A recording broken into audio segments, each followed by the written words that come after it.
Bonjour à tous, donc je suis Nicolas Buclet, vous m'entendez, professeur d'urbanisme et d'aménagement à l'université Grenoble-Alpes. J'ai été économiste dans le passé et puis je m'en suis sorti. Voilà, alors en binôme avec Olivier Aznar, nous allons intervenir donc autour de ces questions de ressources, de produits, de services. Donc moi je vais plutôt insister sur la question de ressources en partant de ce sur quoi je travaille, c'est-à-dire ce qu'on appelle l'écologie territoriale. Et en écologie territoriale, on essaye de décrire un paysage à travers son métabolisme, c'est-à-dire qu'on essaye d'identifier quels sont les flux qui circulent dans un territoire comme mode de décrire, d'un point de vue avant tout matériel, le fonctionnement du territoire. Donc c'est des flux d'énergie, c'est des flux de matière, c'est des flux d'eau. Et ces flux circulent, ils viennent de quelque part, ils rentrent dans le territoire, parfois ils sont déjà dans le territoire. Comment circulent-ils à l'intérieur du territoire? Et ensuite, il y a aussi des flux qui sortent du territoire, qui vont vers d'autres lieux dans le monde. Et à partir de cette approche assez générale, qui a beaucoup été développée par beaucoup de chercheurs au niveau international, moi j'ai commencé à développer une approche effectivement un peu plus économiste pour le coup. C'est une approche par les activités créatrices de richesse pour un territoire. Mais par richesse, il faut entendre des richesses qui ne sont pas spécifiquement monétaires. C'est des richesses qui peuvent être matérielles, immatérielles. En fait, tout ce qui contribue à ce dont a parlé Yves juste avant, c'est la question du bien-être. Comment on produit du bien-être sur un territoire. Donc c'est par les activités qui créent de la richesse, mais dans un sens très large. Ce qui fait que tout ce qui est même le savoir-vivre ensemble, c'est une richesse également pour le territoire. Vous voyez, on s'éloigne complètement d'une économie strictement monétarisée. C'est d'ailleurs aussi pour ça que j'ai quitté l'économie. Et donc, comment produire du bien-être à l'échelle territoriale? Et donc, c'est là où rentrent en compte les ressources, que je considère non pas comme des flux, mais comme des stocks. Il y a des stocks de ressources au sein d'un territoire, ou bien en dehors du territoire que l'on va mobiliser. Donc, ces ressources sont de 4 catégories. Il y a les ressources matérielles, bien entendu. Il y a les ressources monétaires, mais les ressources monétaires sont très réduites. C'est par exemple des subventions qui viennent de l'État ou de la politique agricole commune. Mais sinon, même quand on utilise de la monnaie pour faire des échanges, pour moi, ce ne sont pas des ressources monétaires. Dans ce cas-là, la monnaie est juste un vecteur d'échange. Il y a les ressources immatérielles, auxquelles appartiennent toutes les questions de savoir-faire, de savoir-être, du patrimoine. Et puis, il y a les ressources socio-écologiques, c'est-à-dire qui ne peuvent exister globalement sans une interaction forte entre l'humain et son environnement. Et le paysage, en grande partie, ressort de cette catégorie des ressources socio-économiques. Socio-écologiques, pardon. Socio-écologiques. Alors, une fois que j'ai établi ce petit cadre, donc je dois introduire une notion, peut-être, j'espère que tout le monde a entendu parler de cette notion qui est assez courante maintenant, celle de la capabilité, la notion de capabilité que l'on doit à Amartya Sen, prix Nobel d'économie. Qu'est-ce que la capacité pour un individu? C'est sa capacité à agir en fonction de ce dont il dispose, de sa capacité à être libre d'agir. Donc la notion de liberté est fondamentale. C'est pas seulement la liberté liée au fait qu'on m'autorise ou m'empêche de faire quelque chose, c'est aussi la liberté liée à mon potentiel d'action. Hein, si je fais des études, en général, quand on fait des études, c'est pour accroître notre potentiel d'action. Et donc, on accroît nos capacités. Bon, j'essaie d'être très court, hein, désolé. Donc, on pourra revenir si ce n'est pas très clair, cette notion de capacité. Et donc, les capacités, pour moi, je fais un lien très fort avec les ressources. Parce que lorsqu'on analyse les activités créatrices de richesse d'un territoire, il est fondamental de savoir, pas seulement au niveau des individus, mais au niveau aussi du territoire, quelles sont ses capacités, c'est-à-dire quelles sont ses capacités à se saisir des ressources, à être autonome dans ses prises de décision. Ce qui veut dire que, globalement, en introduisant les capacités, on introduit aussi les questions de relations de pouvoir entre acteurs au sein d'un territoire et entre ce territoire et les autres échelles d'action, par exemple nationale, européenne, internationale, etc., etc. Alors pourquoi je parle de ça? Alors je vais prendre un exemple. Pas très loin de Grenoble, d'où je viens, c'est la Loisan. Donc la Loisan vous connaissez peut-être pas, c'est dans les Alpes. C'est un massif, c'est aussi une vallée. Et quelle est la ressource principale de Loisan de ces dernières années? Et je fais le lien avec les travaux de Bernard Pecker de ce point de vue-là. Eh bien, en fait, quelle est la ressource? C'est la pente. La pente qui, pendant des siècles, a été considérée plutôt comme un handicap, parce que c'était très difficile. Évidemment, faire de l'agriculture en montagne, c'est quand même très compliqué. Mais la pente, à un moment donné, est devenue la ressource.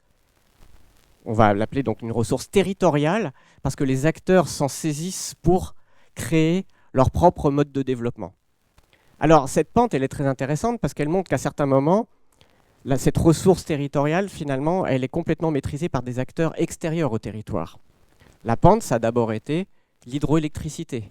Donc on voit le lien avec l'énergie. Et de ce point de vue-là, ce sont des acteurs absolument un peu locaux, mais quand même beaucoup des acteurs qui viennent du reste du pays, des acteurs nationaux qui se sont appropriés de cette ressource, qui ont construit le territoire et construit le paysage à partir de cette ressource qu'est l'hydroélectricité. Donc la pente est nécessaire pour cette hydroélectricité et donc c'est une ressource forte. Et puis la pente, c'est aussi la pente par rapport aux pistes de ski. Il y a deux grosses stations de sport d'hiver très connues qui sont l'Alpe d'Huez et les Deux Alpes. Et donc, effectivement, le fait d'avoir cette pente est devenu un atout, une ressource très importante pour le développement du territoire. Et là, pareil, se pose la question de qui maîtrise cette ressource. Par exemple, qui est propriétaire des stations de sport d'hiver. On sait que dans de très rares cas, ce sont encore les communes qui ont la main sur les stations de sport d'hiver. Et donc, comment maîtrise-t-on le territoire par rapport aux enjeux d'habitabilité des habitants de Loisan? Mais Loisan, en fait, sa ressource principale par rapport à la pente, donc, qu'est-ce qui fait que Loisan est connu mondialement? Pas en tant qu'Oisan, mais en tant que pente mythique, c'est celle de l'Alpe d'Huez et du Tour de France, qui, je vous rappelle, est le troisième événement le plus médiatisé au monde dans le domaine sportif, après les Olympiques et les Coupes du Monde de football. Donc, globalement, quand l'Alpe d'Huez, et c'est presque un must, c'est-à-dire qu'il y a quelques éditions où le Tour de France ne passe pas par l'Alpe d'Huez, c'est le cas cette année, mais au moins une année sur 3, il passe là, c'est considéré que... Et donc, en fait, pour l'enjeu touristique du territoire, la pente, c'est plus tellement le ski, c'est encore plus pour le vélo.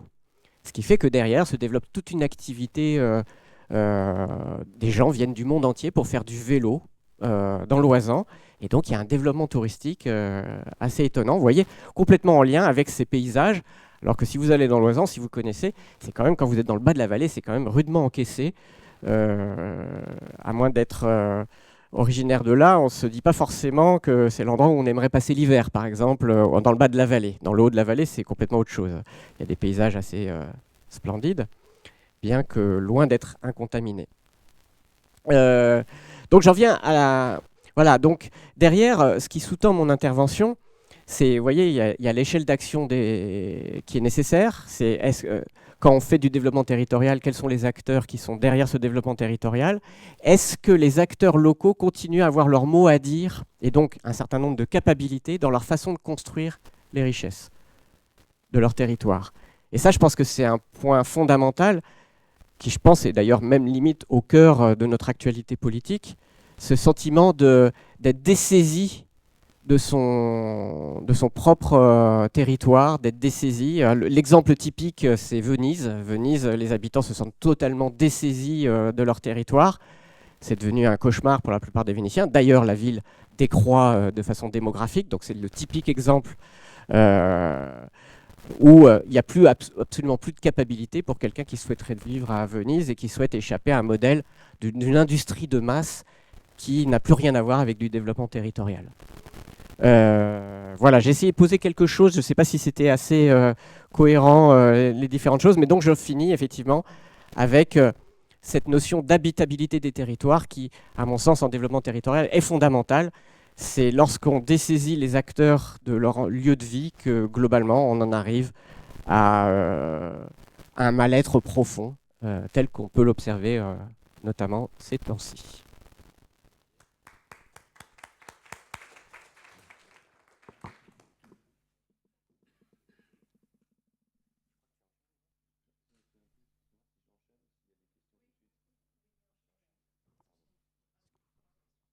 D'accord, pardon, excusez-moi. Eh ben, bonjour à toutes et à tous. Je voudrais d'abord vous remercier l'équipe organisatrice du colloque, Anaïs Belchin en priorité, voilà, qui m'a contacté. Je suis très heureux d'être parmi vous ce matin, aujourd'hui. Voilà, j'étais venu ici pour un colloque sur les paysages il y a 20 ans, quand j'étais en doctorat, dans le cadre d'un programme de recherche qui s'appelle, tu as parlé Yves Luginbull, Paysages et politique publique, qui s'appelait. Voilà. Juste une petite remarque en introduction. Moi, je suis d'accord effectivement que dans nos interventions, peut-être qu'il y a un problème de genre, en fait, hein, de sexe. Peut-être qu'il faut renouveler la pensée sur le paysage aussi en renouvelant les gens qui parlent de paysage. Voilà. Hein, je pense que ce serait important. À titre personnel, en tous les cas, je trouverais ça important qu'il y ait plus de colloques avec plus de diversité, quoi. Même si je comprends bien les contingences qui ont expliqué. Voilà. Bon, du coup, mon propos, c'est sur les approches de spatiales, parce que j'ai oublié de dire, mais donc du coup, ce matin, je suis l'économiste de service.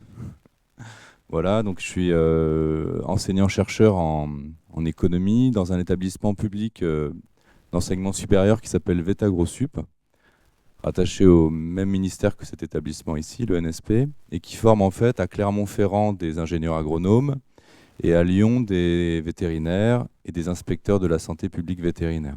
Voilà, c'est un petit établissement public, on est 2000, quoi. Et, donc, je porte dans cet établissement-là, dans un département d'enseignement, on porte à plusieurs l'idée de former les ingénieurs et les vétérinaires à des approches de sciences humaines et sociales avec des gens qui ont des doctorats en géographie, en sociologie, en sciences politiques et en économie.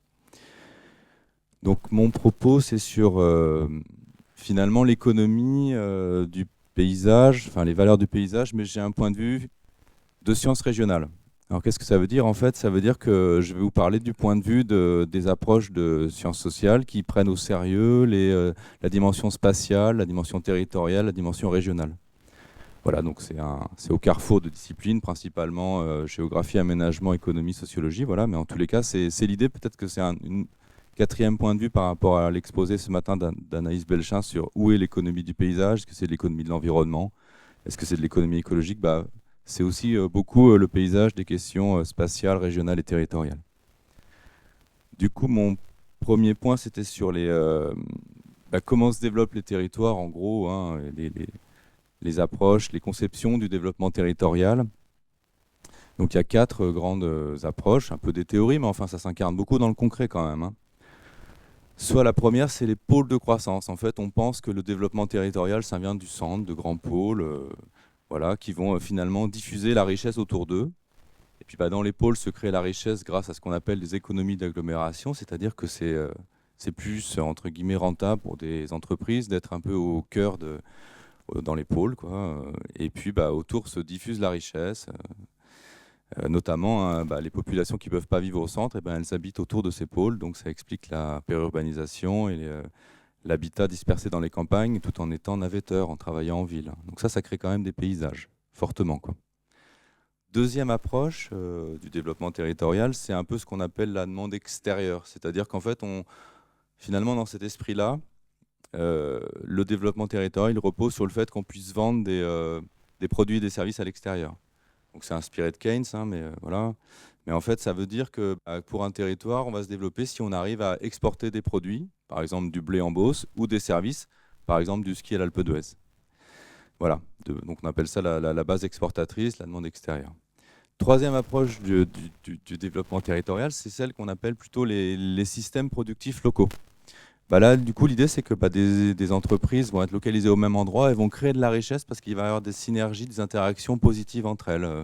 Donc, il y a des exemples très, très célèbres dans l'Italie. Voilà, la troisième entre le Nord et le Sud, mais aussi en France, des territoires qui s'en sont bien sortis alors qu'on pensait qu'ils n'allaient pas résister à la mondialisation dès les années 90-2000. Puis en fait, ils sont toujours là parce qu'ils ont des avantages, des atouts qui sont liés à des formes de synergie entre eux. Et ça crée des paysages aussi. Voilà. Et la quatrième et dernière un peu conception théorique, entre guillemets, mais qui s'incarne dans le concret, c'est celle de l'initiative locale. C'est le fait que les territoires, ils peuvent aussi, quand les acteurs et actrices locaux se retroussent les manches dans une perspective de développement endogène, alors cher un peu à Bernard Pecker, mais voilà, eh bien, créer finalement une activité, un paysage, parce que c'est à l'origine finalement tout ça de la politique des parcs naturels régionaux, des appellations d'origine aussi. Pourquoi ? Parce que ça émerge pas du global, c'est pas top-down, c'est vraiment bottom-up. Les PNR, ça n'existe que par, il y a des acteurs locaux, élus ou non, qui vont se réunir et qui vont dire, nous, on veut défendre l'identité de notre territoire comme pouvant être un parc naturel régional. Voilà. Donc ces 4 théories, finalement, elles ont des conséquences concrètes. Et ça, c'est les théories de l'approche territoriale, spatiale et régionale dont je parlais. Voilà. Mon deuxième bloc d'intervention, c'était sur qui, entre guillemets, produit les paysages. Alors, du coup, il y avait trois façons de faire, en fait. La première, en fait, c'est finalement, les paysages, ils sont produits par les écosystèmes. Et les êtres humains, ils sont là, mais bon, voilà. Donc, du coup, finalement, les paysages, c'est le produit des services rendus par les écosystèmes, des services écosystémiques. Voilà. Première conception. Deuxième conception, c'est non, le paysage, ça peut être aussi quand même le produit des activités humaines, mais pas volontairement. Alors, dans mon jargon d'économiste, on appelle ça des externalités. Externes au marché, etc. Et donc, les externalités, finalement, l'idée, c'est que les paysages, ils sont produits, mais fortuitement, par les acteurs économiques quand tous les jours ils produisent ou ils consomment, quoi. Voilà, donc ça c'est quand même aussi l'essentiel de la production paysagère non intentionnelle. Et puis le dernier approche, c'est ce qu'on pourrait appeler finalement des activités volontaires de production de paysages. Alors je les appelle les services environnementaux à finalité paysagère. C'est ce que je mettais dans mon doctorat. Et en fait, ces activités-là, volontaires, finalement, elles sont minimes par rapport aux deux autres, les services écosystémiques ou les services externalités, mais elles sont très importantes. Notamment parce que, je ne dis pas ça parce que beaucoup de gens qui sont formés ici, finalement, deviennent paysagistes et deviennent spécialistes de ce petit pourcentage intentionnel de la production paysagère. En gros, c'est quoi concrètement ? C'est effectivement des concepteurs qui peuvent être issus de cet établissement public ou d'autres, ailleurs, Angers, etc., plusieurs en France, Blois, quoi. Et puis c'est aussi des gens qui vont concrètement agir sur le paysage, qui sont jardiniers, qui sont paysagistes, voilà, au sens concret, pas forcément concepteurs, voilà. Et puis c'est aussi des gens qui vont le faire en l'intégrant avec une autre partie de leur activité. Par exemple, des agriculteurs à qui on va demander de produire des biens alimentaires et quelque part des services paysagers, c'est-à-dire du bien-être, pour reprendre la terminologie d'Yves Gimbul, au service des populations, mais cette fois-ci de façon intentionnelle. Voilà. Et donc vous voyez venir avec la question des agriculteurs, c'est-à-dire que pour que ça marche, comme le paysage, c'est quand même, je me souviens plus si tu en avais parlé, Anaïs, tout à l'heure, mais le paysage, c'est quand même quelque chose qui est compliqué pour l'économiste que je suis, c'est-à-dire que c'est pas un bien classique de l'économie, c'est un bien qui est mixte entre le bien public et le bien privé. Et du coup, pour que ça marche, il faut des politiques publiques, il faut de l'intervention publique. C'est mon troisième bloc de mon intervention. Parce que finalement, les politiques publiques, elles sont essentielles à la production de paysages intentionnels, dans la typologie que je présentais tout à l'heure. Et donc ces politiques publiques, elles vont être explicitement paysagères. On a évoqué tout à l'heure, Yves Gimbul l'a fait dans son intervention, ou Anaïs, je me souviens plus Belchin, sur par exemple les lois en faveur de la protection des paysages, des politiques réglementaires. Des politiques éducatives aussi, on explique aux gens combien les paysages sont beaux, on les informe, etc. Machin. Et puis il y a aussi des politiques plus au sens classique qui sont des politiques de subvention. Voilà. Et on va subventionner des gens pour qu'ils produisent du beau paysage au sens attendu. Donc il y a un cahier des charges. Et ces gens-là, ça peut être soit des paysagistes, bien sûr, des communes aussi, des collectivités territoriales en général, soit des agriculteurs. Et parmi les agriculteurs, finalement, la politique agricole commune, il y a deux piliers, en fait. Bon, voilà, il y a un gros pilier. Premier pilier, c'est le soutien au marché. Le deuxième pilier, c'est le soutien au développement rural. Et on peut considérer finalement que dans le soutien au développement rural, une partie de ce deuxième pilier, de 2 milliards d'euros, hein, une partie de ces 2 milliards d'euros contribue à la production de paysages intentionnels, puisque finalement les mesures agro-environnementales, c'est donner de l'argent aux agriculteurs aussi pour entretenir les paysages, mais aussi entretenir l'eau, mais aussi entretenir la biodiversité, quoi. Voilà. Mais ça, c'est à nouveau une petite partie des politiques publiques, parce que finalement, il y a énormément de politiques publiques qui produisent des paysages sans le savoir. La politique de la santé produit des paysages, la politique fiscale produit des paysages. Bien sûr, la politique foncière, la politique par exemple des plans locaux d'urbanisme ou des SRADET, etc., produit cette fois-ci intentionnellement du paysage. Mais une grande partie des politiques publiques produisent aussi sans le savoir des paysages. Mais elles en produisent beaucoup, y compris par exemple la politique, peut-être la politique, voilà, bref, industrielle. Merci, merci Nicolas. Dernier bloc dans mon intervention. Je suis désolé, c'est un peu décousu, hein. J'avais appelé ça paysage de l'après-pétrole, un petit clin d'œil à la chaire qui nous invite aujourd'hui. Voilà, et en fait, c'est finalement de la prospective, en fait. Qu'est-ce que pourraient être les paysages si on fait un peu de prospective? Donc, j'ai repris les travaux de Philippe Perrier-Cornet, notamment, qui avait dirigé un groupe de prospective dans les années 2000. Je les ai un peu mis à ma sauce et puis adaptés. Et en fait, il y a 4 scénarios qui ressortent en fait, de ces travaux de Philippe Perrier-Cornet. Bon, il a dirigé ma thèse, donc forcément, c'est... Donc le premier, finalement, ce serait la poursuite de la tendance actuelle. La tendance actuelle, qu'est-ce que c'est qui fait le rural aujourd'hui? C'est plutôt le résidentiel, c'est-à-dire principalement l'extension périurbaine, l'extension de l'habitat dans le résident. Donc finalement, ce serait la poursuite de cette tendance, la campagne résidentielle généralisée, qui continuera à se poursuivre si on laisse, finalement, il n'y a pas de frein réglementaire, notamment à l'extension urbaine, puisque les gens, les navetteurs, continueraient à faire la route entre leur lieu de travail et leur lieu de domicile. Deuxième scénario, ça s'appelle dans cette approche de prospective, ville durable et rural agro-industriel. Donc cette fois-ci, les villes finalement arriveraient un peu à se resserrer sur les enjeux de durabilité, elles s'en sortiraient, elles seraient plus vivables, soutenables. Et puis le rural aurait une vocation plutôt agro-industrielle. Vous voyez ce que ça veut dire, quoi. Produire, notamment au service des villes, pas forcément celles d'à côté, mais au service globalement de la métropolisation concentrée, cette fois-ci soutenable. Troisième scénario, qui est une déclinaison du précédent, ville soutenable et services écosystémiques dans le rural. Donc cette fois-ci, finalement, la ville, c'est un peu la même chose. Et le rural, il serait plutôt à vocation de produire, rendre, entre guillemets, des grands services écosystémiques, voilà, d'adaptation ou de lutte contre le changement climatique, de fourniture d'eau aussi, voilà, etc., de protection de la biodiversité. Et le dernier scénario, c'est celui des campagnes industrieuses et des villes en crise, en fait. Les grandes métropoles se cassent la figure. Et finalement, dans ce scénario-là, c'est un tissu rural, hein, qui devient, par des villes petites et moyennes aussi, qui deviennent très, très en réseau et qui arrivent à s'en sortir par des interactions locales. Donc, vous voyez le lien avec ce que je disais au début aussi sur les initiatives locales ou les systèmes productifs localisés, quoi. Voilà, j'en arrive un peu à la fin de mon exposé, simplement pour dire que ce qui est important derrière tout ça, c'est finalement quel est notre projet collectif autour du paysage. Et je trouve qu'il y a aussi quelque chose qu'on pourrait souligner, c'est ce grand débat, alors je le dis en anglais parce que ça sonne mieux, entre land sharing et land sparing, entre l'intégration de l'approche paysagère avec d'autres enjeux, notamment économiques ou sociaux. Donc ça, c'est un peu le land sharing, on va partager, to share. Et le land sparing, on va plutôt faire un peu à la hollandaise. Si on reprend l'exposé tout à l'heure de Hugues Le Gimbul, finalement, on va séparer les usages. Et là, le beau paysage, uniquement pour ça. Là, la production industrielle ou agro-industrielle est uniquement pour ça. Et là, c'est un choix collectif. Ce sont bien des enjeux collectifs qui sont les nôtres aujourd'hui. Voilà, je vous remercie.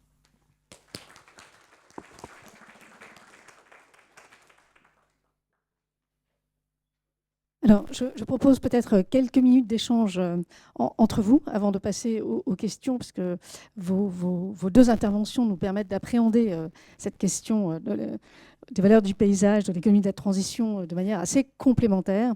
Voilà. Est-ce que déjà il y a une question que vous voudriez vous poser l'un à l'autre? Nicolas à Olivier ou Olivier à Nicolas? Qui se lance? Olivier?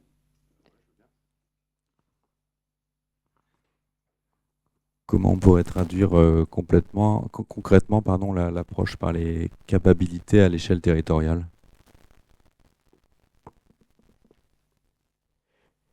Merci Olivier. Alors, donc effectivement, les capacités ont été conçues comme quelque chose d'individuel. Mais à partir du moment où on cherche effectivement à être dans une logique de projet territorial, c'est l'idée de construire quelque chose en commun. Et à partir de là, on a pensé que la notion de capacité territoriale pouvait s'appliquer, c'est-à-dire effectivement de réfléchir aussi donc, sur le potentiel d'autonomie, et non pas d'autarcie, hein, j'insiste, d'autonomie du territoire à pouvoir élaborer son propre projet de vie, son propre projet politique finalement au niveau local. Et cela dit, dans la notion de capacité territoriale, j'ai oublié de le dire d'ailleurs, j'en profite maintenant, c'est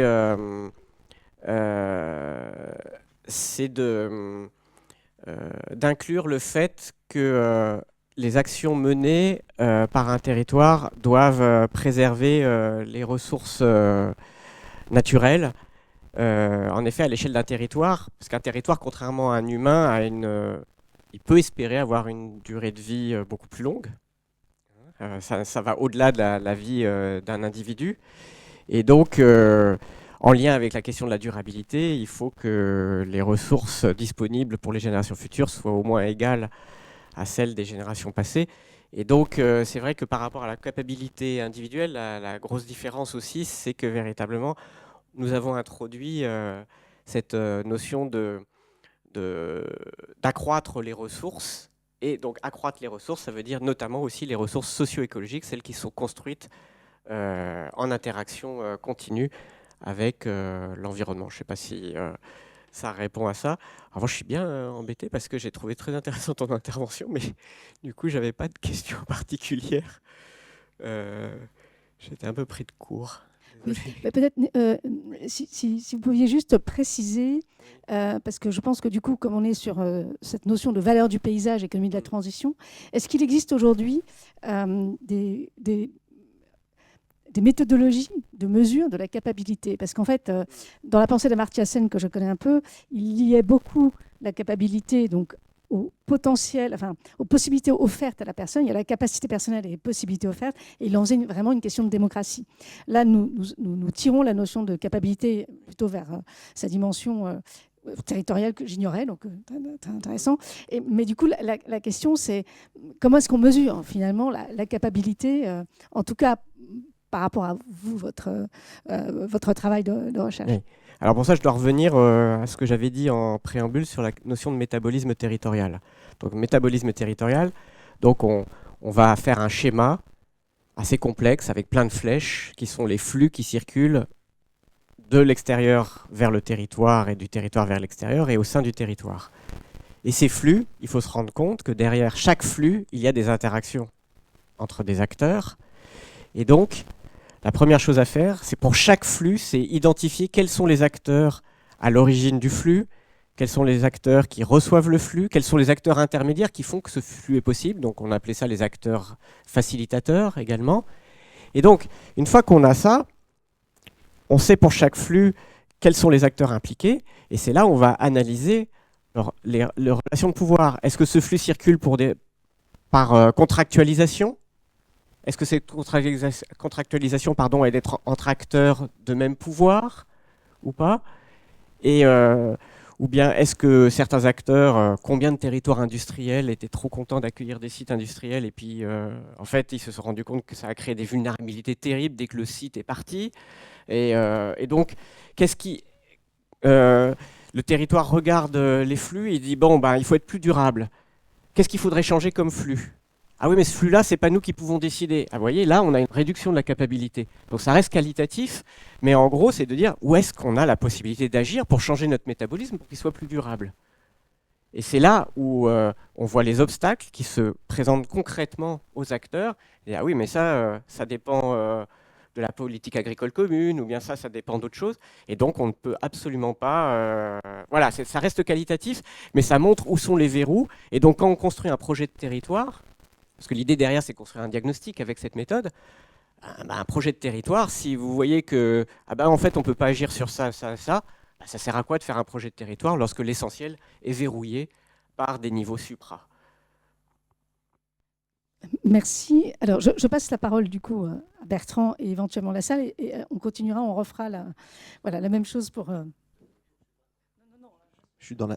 j'ouvre la salle, mais oui, on pressent que cette question de capacité ou d'incapacité, mais si je le prends dans son sens négatif, est vraiment importante dans une période où on a besoin effectivement probablement d'expérimenter. Est-ce que vous considérez que là, en France, qui est un État quand même assez centralisé, on a des capacités à développer des expérimentations d'augmentation des capacités, si j'essaie d'exprimer ça dans vos termes, des territoires. Comment est-ce que vous percevez, de certaine manière, les expérimentations locales? Est-ce qu'elles sont multiples ou rares? Est-ce qu'elles sont opératoires ou restent anecdotiques? Et est-ce que c'est un point essentiel pour vous pour qu'on progresse quelque part d'une manière ou d'une autre? Oui, pour rebondir d'ailleurs avec ce qu'avait dit Olivier à un moment donné sur le fait que beaucoup de choses étaient du bottom-up et pas du top-down. En fait, il y a deux types, je dirais, il y a deux types d'initiatives locales au moins. Il y a celle, et des collègues avaient fait une enquête étonnante sur beaucoup de jeunes qui étaient des jeunes entrepreneurs dans le sens pas forcément de créer des entreprises, mais qui entrepreneurs dans le sens de projet justement, où ils cherchaient à créer du nouveau, à être inventif. Donc en Ardèche, eh ben, on se rend compte que la plupart de ces jeunes ne cherchent même pas à se tourner vers les pouvoirs publics, vers toutes les aides, surtout pas. C'est vraiment une enquête qui avait montré ça. Et donc effectivement, on a un premier type d'initiative qui remonte du terrain et qui surtout, justement, veut éviter ce degré de dépendance par rapport à des financements publics qui sont considérés comme aléatoires, qui sont considérés comme contraignants au niveau de la bureaucratie que ça peut engendrer. Enfin, il y a plein de raisons différentes. Hein. Et puis, évidemment, il y a d'autres types d'initiatives locales qui, elles, reposent sur de l'argent public. C'est complètement un autre cas d'idée très différent. Et par exemple, il y a des territoires qui se sont un peu spécialisés là-dedans. C'est-à-dire que quand il y a des appels à projets sur, par exemple, les TIGA ou tous les appels à projets pour faire... Donc les TIGA, c'est les territoires d'innovation de grand avenir. Je suis très fâché avec les acronymes, donc je ne sais pas si c'est exactement... de grande ambition, pardon. Enfin bon, il y a plein de choses. Par exemple, il y a un territoire qui gagne... Même les pouvoirs publics, ceux qui s'occupent des financements, ils sont même étonnés quand la vallée de la Drôme n'est pas en lice. Et... Bio-Vallée.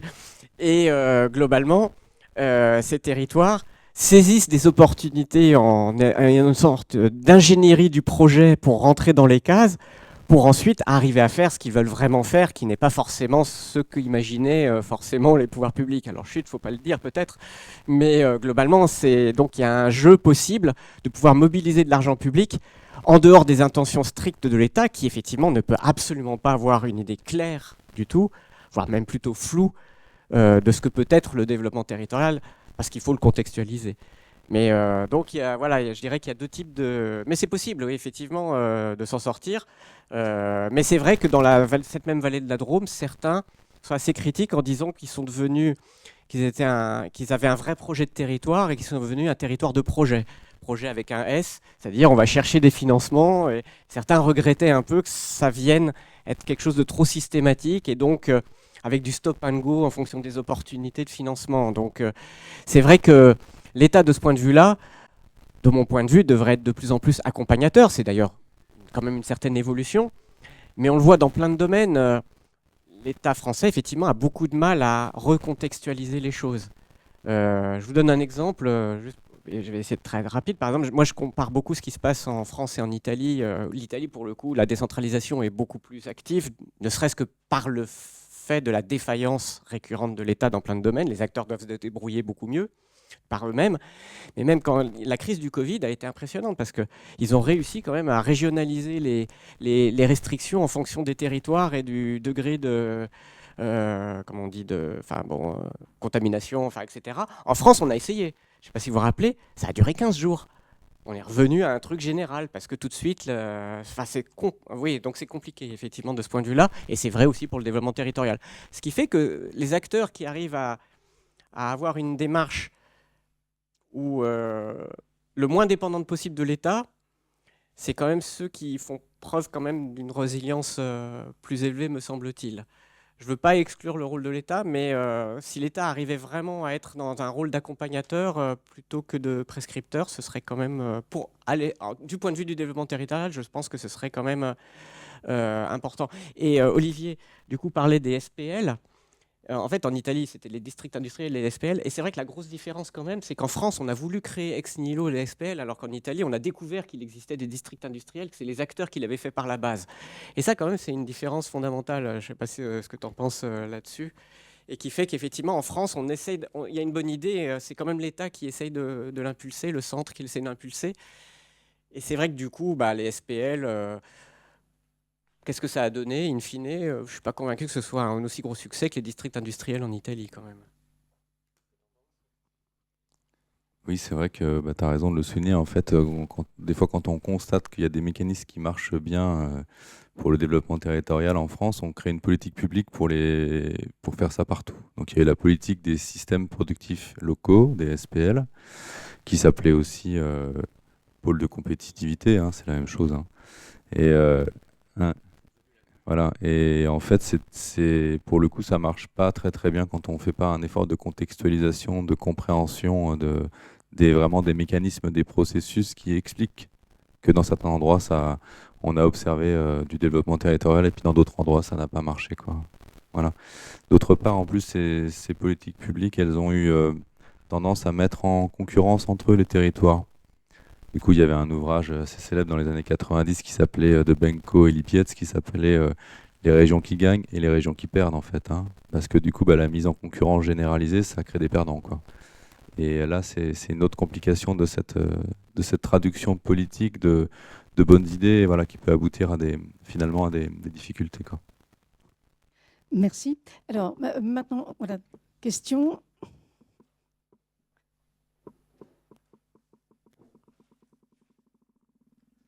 Merci, François Ménard. C'est plus un contrepoint où je voudrais peut-être un petit peu complexifier ce que vous avez dit, enfin, surtout Nicolas, pour aller peut-être ensuite vers la seconde intervention.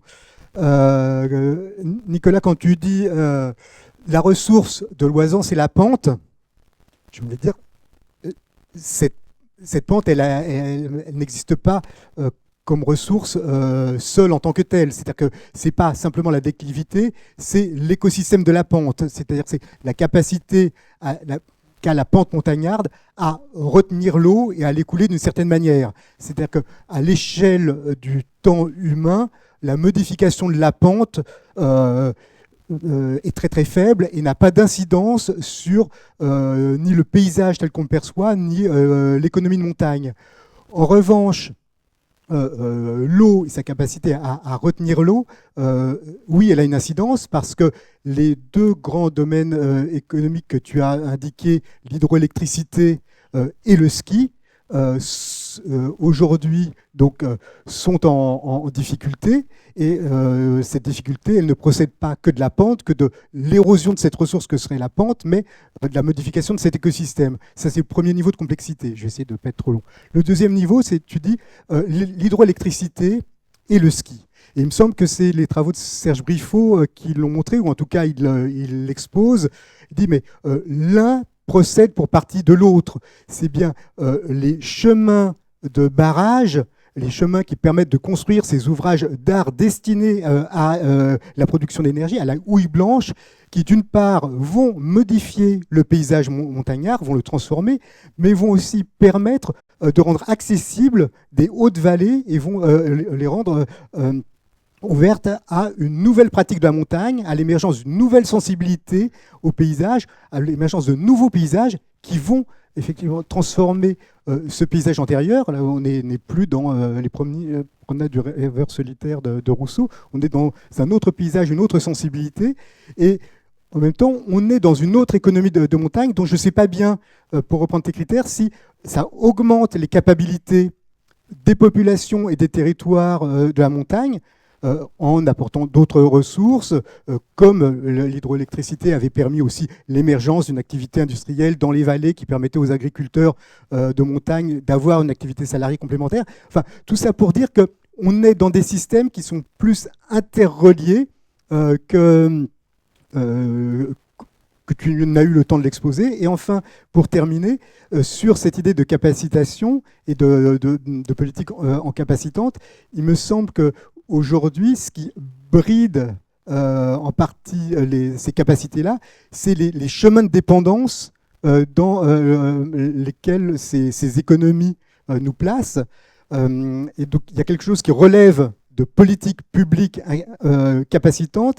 Et il y a aussi peut-être aujourd'hui des formes de renoncement incapacitant pour lequel il y a une économie politique à penser et à trouver. Moi, ce n'est pas tellement une question, c'est plutôt un contrepoint et un développement. Merci beaucoup, François, puisque ça vient préciser des choses que je n'ai pas eu le temps de dire. En effet, les ressources... D'ailleurs, quand j'essaye d'enseigner ça aux étudiants, je leur dis éviter de faire un schéma où une ressource égale un flux. Il n'y a pas de bijectivité, c'est-à-dire que pour produire des flux, il faut mêler des ressources les unes avec les autres. Ce sont des faisceaux de ressources qui permettent d'engendrer un flux, et inversement, une même ressource peut être mobilisée pour plusieurs flux. Et effectivement, cette synergie entre la pente, je l'ai cité parce que c'est la ressource centrale, mais effectivement, complètement. Merci d'avoir précisé, parce qu'effectivement, la pente toute seule, ça ne sert à rien. C'est ce qui fait d'ailleurs qu'on peut parler de ressources territoriales pour la pente d'Oison, alors que ce ne serait pas une ressource territoriale dans d'autres endroits, parce qu'elle n'arrive pas à se combiner avec d'autres ressources locales pour arriver à engendrer des activités. Donc effectivement, c'est typiquement ce qui caractérise une ressource territoriale, c'est le contexte des différentes ressources mêlées les unes avec les autres qui permettent de produire quelque chose. Et donc effectivement, dans plein d'endroits, la pente continue à rester un handicap pour beaucoup d'activités et non pas un atout comme ça l'est dans l'Oisans. Ensuite, et donc de même, les synergies entre les activités, effectivement, on est complètement dans une logique systémique où on regarde les différentes activités créatrices de richesse et on essaie de voir aussi comment elles se nourrissent l'une l'autre ou au contraire se parasitent.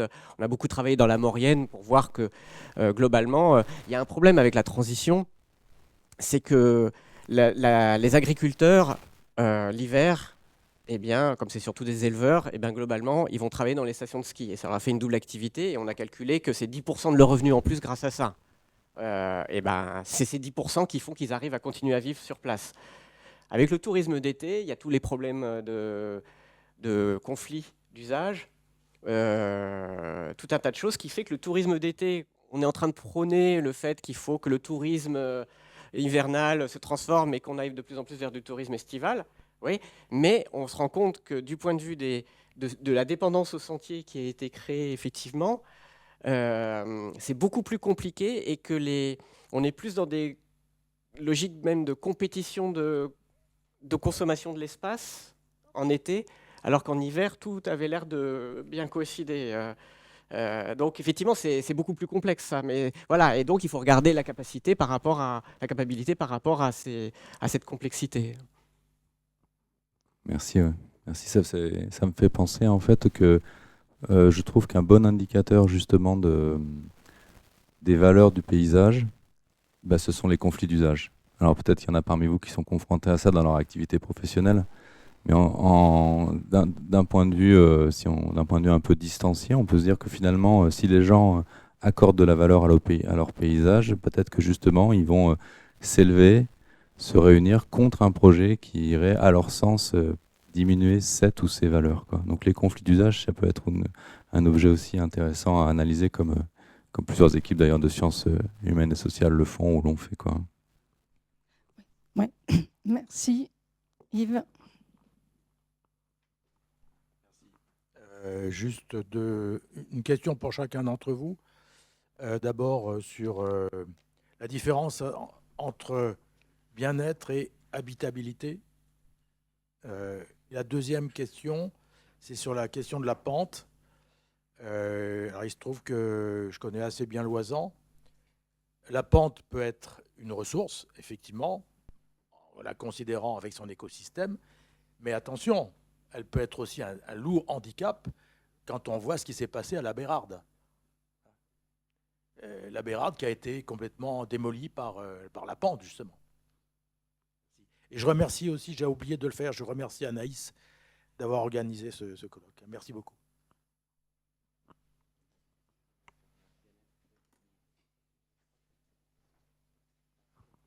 souviens plus. C'était pour moi la question sur bien-être et habitabilité. D'accord. Bon, j'avoue que je suis un peu sec là tout de suite, mais je pense que l'habitabilité, ça renvoie effectivement à la question de une des dimensions des territoires, c'est est-ce qu'ils sont habitables. Donc l'habitabilité, on peut la mesurer et on sait qu'il y a des dangers dont on n'a que les prémices aujourd'hui, notamment liés au bouleversement climatique. Donc l'habitabilité risque de devenir très compliquée dans certaines situations, soit parce que les gens sont localisés dans des territoires où il va faire régulièrement 50 degrés. Voilà, puisqu'en fait aujourd'hui les colloques qu'on organise, je participe à un colloque au mois d'octobre, c'est comment s'adapter à un monde à plus 4 degrés quand même, hein. Donc là, l'habitabilité, elle est quand même très très en danger, d'autant plus en fait pour des personnes finalement qui par contrainte ou par choix habitent très loin de leur lieu de travail, hein. Et donc, et puis sur bien-être, et ben du coup, la conséquence, en fait, je perçois derrière ta question, Yves, c'est que finalement, l'habitabilité, c'est quand même un des éléments essentiels, un des éléments principaux de l'enjeu du bien-être, en fait. Et que si on arrive déjà à réfléchir à l'habitabilité, on a déjà une décomposante du bien-être, qu'elle soit subjective ou objective, qui peut être, appréciée. Et je pense que sur cette question-là, pour le coup, les pouvoirs publics ont un rôle important à jouer à leurs différentes échelles, hein, locales, régionales, nationales, quoi. Oui, je suis complètement d'accord. J'ajouterais, je sais pas, par rapport à cette question, que l'habitabilité dans le bien, ça évite aussi, quand on intègre l'habitabilité dans les réflexions sur le bien-être, ça évite de produire aussi des formes de bien-être hors sol, me semble-t-il. Ça, c'est un point important. Oui, effectivement, la pente, oui, la Bérarde, effectivement. Mais là, pour le coup, on est en lien avec quelque chose où, vu de loin, les gens ne se rendent pas compte parce que beaucoup disent ah ben, du coup, la montagne va être un refuge avec le réchauffement climatique, avec le changement climatique, effectivement. Et là, on a un peu le. Ça va peut-être refroidir certains, on va dire. Mais ça, c'est le changement climatique. C'est ce qui fait d'ailleurs que la montagne, on le voit, les gens en montagne, pourtant, c'est des gens qui ont une capacité d'adaptation. Moi, je ne suis pas à l'origine de la région, hein, mais une capacité d'adaptation assez forte. Et c'est vrai que même les questions d'alpinisme, toutes ces questions-là sont questionnées par la fonte du pergélisol, qui en fait est le ciment des montagnes, et il y a beaucoup plus d'éboulements partout.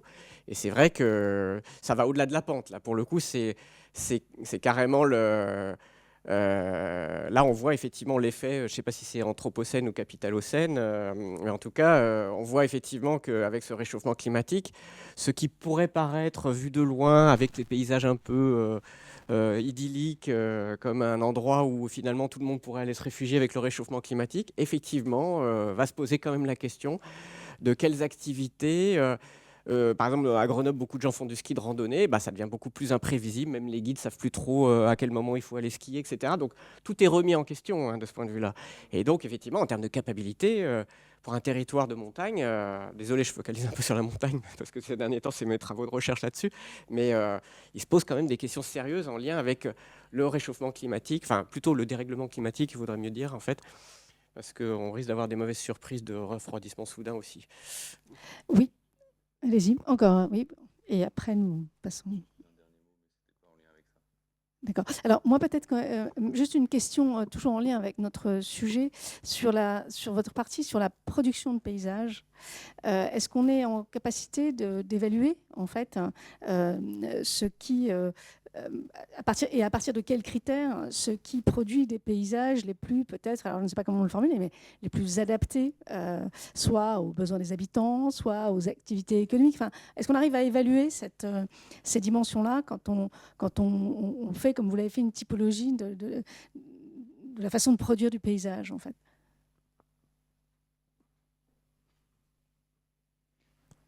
Bah, je pense que ce serait vraiment important et intéressant de le faire, en fait, d'essayer finalement d'évaluer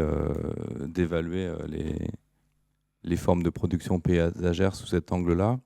Ce qui me semble aussi, c'est que du coup, ça a déjà été évoqué ce matin, notamment dans l'intervention d'Yves Luginbull, sur le fait que du coup, on est conduit pour ça à se doter de multiples indicateurs qui permettraient d'estimer finalement en quoi ces paysages vont plutôt contribuer peut-être à des enjeux productifs, à des enjeux esthétiques, à des enjeux sociaux. Et en fait, là, c'était une des conclusions d'ailleurs de la commission Stiglitz dont tu as parlé, Yves. C'est quelque chose, c'est très dangereux de ramener tout à des indicateurs de nature économique, en fait, dont le propos, moi je suis toujours très gêné quand ces indicateurs ils circulent dans le débat public, parce que pour moi le débat il n'est pas fini entre nous économistes. Loin s'en faut. Je ne sais pas ce que vous en pensez, Cécile, vous qui êtes même dans le domaine. Hein, voilà. Les indicateurs, en fait, c'est dangereux de se poser la question finalement, de les laisser circuler comme ça, parce qu'il y a vraiment derrière les indicateurs trois objectifs, quoi. Les indicateurs, ça peut être pour évaluer, ça peut être pour prendre des décisions, ou ça peut être pour communiquer. Et dans le cas présent, je pense que sur ces indicateurs-là, par rapport à votre question, je pense qu'on n'a pas fini le travail scientifique, en fait. Merci. Un mot de la fin chacun et on passera à l'intervention suivante. Moi, j'avais un truc à dire pour finir, en fait. Ça renvoie un peu à mon intervention au début sur le renouvellement de la pensée sur le paysage. Je pense qu'on a vraiment besoin de nouvelles visions au pluriel de l'approche du paysage en sciences humaines et sociales notamment, pas seulement. Je pense que c'est important parce que quelque part, le paysage dans les années 90, début des années 2000, c'était plus sur le devant de la scène. On en parlait avec Pierre Donadieu tout à l'heure. Et aujourd'hui, ça l'est moins. C'est un peu réduit à des gens qui... Il y a moins de... Et je pense qu'il y a vraiment, pour moi, les paysages, c'est un enjeu d'avenir pour des recherches. Donc si vous envisagez, j'ai entendu dans le tour de table, c'était super ce tour de table, finalement qu'il y avait des tas de gens qui étaient dans des approches de recherche. Donc si vous faites des mémoires de fin d'études, des doctorats, des habilitations à diriger des recherches qui tiennent compte du paysage, mais franchement, allez-y, quoi.